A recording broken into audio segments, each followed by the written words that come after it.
Kamal Budhabati and his team of technicians inspect the latest iteration of an electric bicycle dubbed e-bike. For the past year, Budhabati, Chief Executive Officer at Little, the ride-hailing company behind the e-bike, has been perfecting the design and efficiency of the bicycles.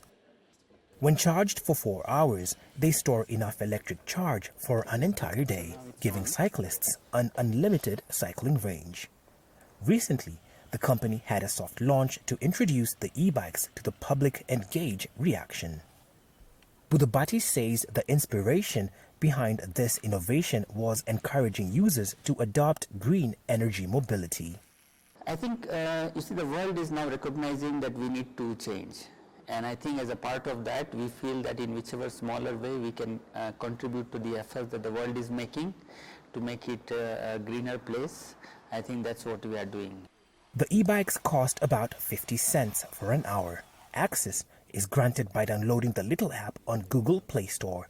Once this is done, a scanner on the app in conjunction with the client's mobile wallet unlocks the e-bike for a limited period. The e-bikes are also geo-locked, ready for the next user at defined collection points around the city.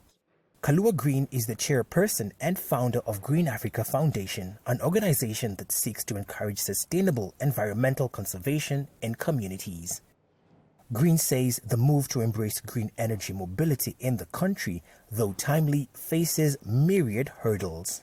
The challenges vary from policy, the infrastructure, and also other activities like that are required by the government that have not been done. The need to have all this in place has not been done. Infrastructure, because our roads do not have in plan the accommodation of cyclists.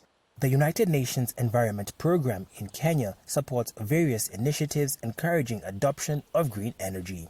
Alexander Corner is a program manager at UNEP. He says that an all-inclusive model targeting low-income countries, encouraging them to adopt clean energy mobility, ought to be in place.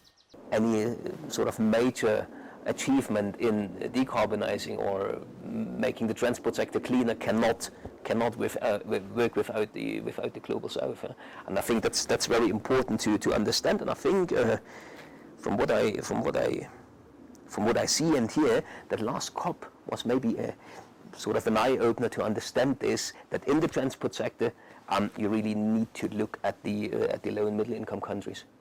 Budhabati and his team at Little are planning a mass rollout of the electric bicycles early next year in a bid to reduce carbon footprints and encourage clients to adopt green energy mobility. Lenny Ruvaga for VOA News, Nairobi.